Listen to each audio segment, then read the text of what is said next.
예전부터 들려오는 소문으로 똑똑하게 노후를 준비하는 것을 은퇴를 넘어 금퇴라 일컬었다고 하는데, 만약 조금 더 일찍 알았더라면 좋았을 은퇴 준비법 금퇴 이프. 안녕하세요. 금퇴 공부 조은아 기자입니다.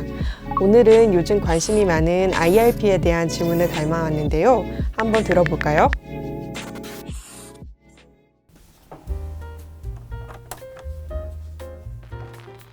IRP로 퇴직연금을 관리해보려고 하는 30대 직장인입니다. 우선 연금저축계좌를 IRP로 이체하고 싶은데요. 어떻게 하면 되나요? 이체하기 전에 고려해봐야 할 점이 있나요? 금융회사의 IRP 계좌를 개설하시고 이체 신청을 하시면 됩니다.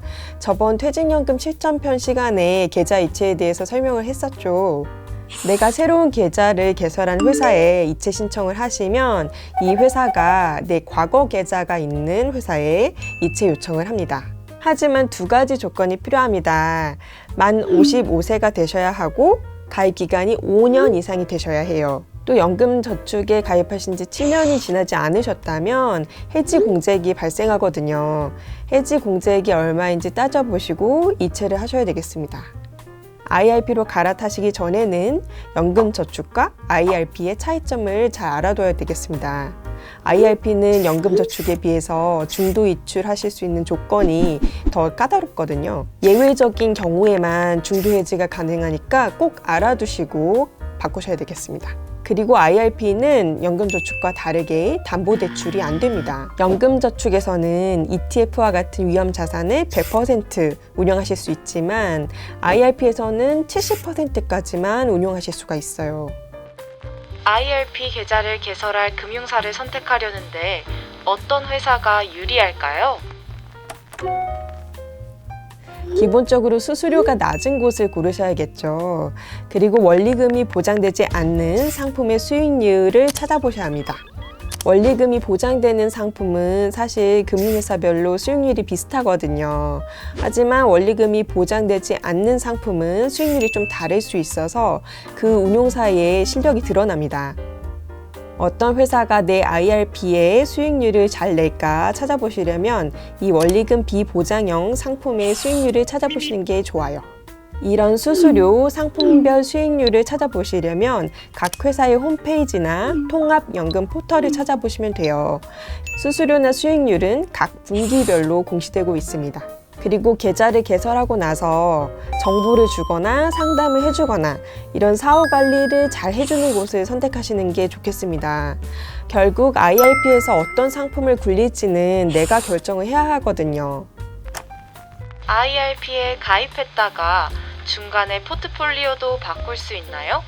처음에는 정기예금 비중을 높게 했다가 상황을 보면서 펀드 비중을 늘리려고 하거든요. 포트폴리오를 어떻게, 어느 주기로 재배분하면 좋을까요? 요즘은 스마트폰 앱으로 본인이 직접 포트폴리오를 조정하실 수가 있습니다. IRP 계좌에 가입하실 때 가입자가 상품별 투자 비중을 정하시게 됩니다. 예를 들어서 예금, 주식형 펀드, 채권형 펀드를 4대 3대 3으로 설정하면 100만 원을 넣을 때 40만 원, 30만 원, 30만 원 이렇게 투자가 되는 거죠. 내가 이 비율을 안 건드리면 이 비율에 맞게 매번 투자금이 분배됩니다. 금융회사가 알아서 포트폴리오를 조정해 주지는 않거든요. 그러니까 본인이 본인 상황에 맞게 정기적으로 조정하시는 게 좋겠습니다.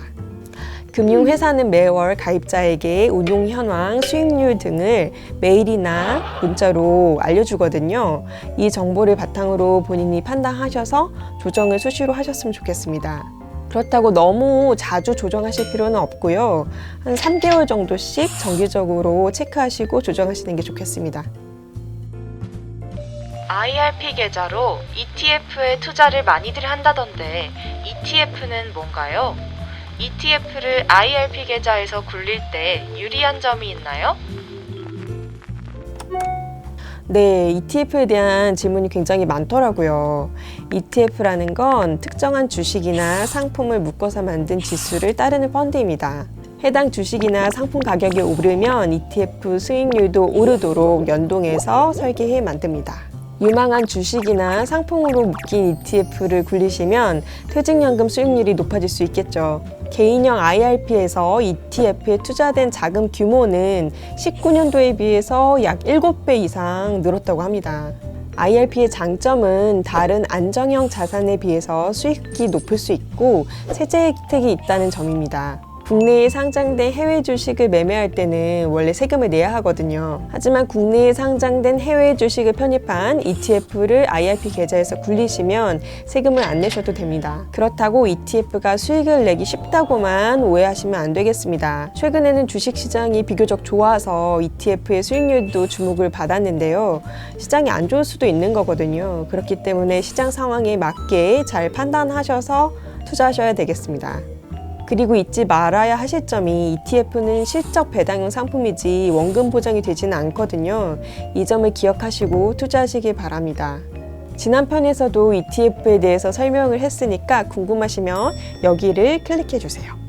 은행에서 IRP 계좌를 개설했는데 이 계좌로 주식에 투자하고 싶어요. 어떻게 해야 하나요? IRP 계좌에서는 주식에 직접 투자하시진 못합니다. 주식 등을 편입한 ETF 같은 펀드 등에는 투자하실 수가 있습니다. 그런데 질문하신 분은 은행에서 IRP 계좌를 개설하셨다고 하셨잖아요. 이 경우에는 ETF에 투자하실 수는 없습니다. IRP 계좌로 ETF를 운용하고 싶으시다면 증권사에 가셔서 계좌를 개설하시면 되겠습니다. 아니면 증권사에서 IRP 계좌를 만드시고 이 계좌로 은행 IRP 계좌를 이관하셔도 됩니다. 사실 은행들이 은행 IRP 계좌에서도 ETF가 투자되도록 굉장히 노력을 하고 있어요. 하지만 금융당국이 이걸 허용하진 않았거든요.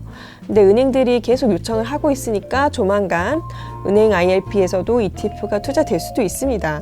대신에 은행 IRP 계좌에서는 EMP 펀드라는 걸 운용하실 수 있어요. EMP 펀드라는 거는 ETF에 투자하는 펀드예요. 그래서 그 점을 잘 기억하시고 은행 IRP 계좌를 잘 활용하시면 되겠습니다. 또 은행에서 개설하시는 IRP 계좌에서는 ETF는 안 되지만 TDF는 하실 수 있거든요. 이 점을 기억하시면 되겠습니다. IRP 계좌에서 ETF를 투자할 때 주의할 점도 있나요? 네, 국내에 상장된 ETF에 다 투자하실 수는 없습니다. 레버리지나 인버스 같은 파생 ETF에는 투자하실 수 없다는 점 기억하셔야 되겠습니다. 또 금 선물, 원유 선물처럼 파생 상품 위험 평가액이 40%를 넘는 ETF에는 투자하실 수 없습니다. 그러니까 투자하고 싶은 ETF가 있으시다면 IRP 계좌에서 투자할 수 있는 ETF인지 잘 따져보세요. 지금까지 IRP를 잘 활용하는 방법을 알아봤는데요. 퇴직연금을 IRP 계좌에서 잘 관리하시려면 첫째, 수수료와 원리금 비보장형 상품의 수익률을 잘 따져보시기 바랍니다. 각 회사 홈페이지나 통합연금 포털에서 확인하실 수 있습니다. 둘째, ETF는 원리금이 보장되는 상품이 아니라는 점 잊지 마셔야겠습니다. 그리고 일부 ETF는 투자가 금지된다는 점 아셔야겠습니다. 마지막으로 셋째, 본인이 직접 3개월에 한 번씩은 본인의 수익률을 확인하시고 포트폴리오를 조정하세요. 내 연금은 내가 지켜야겠습니다.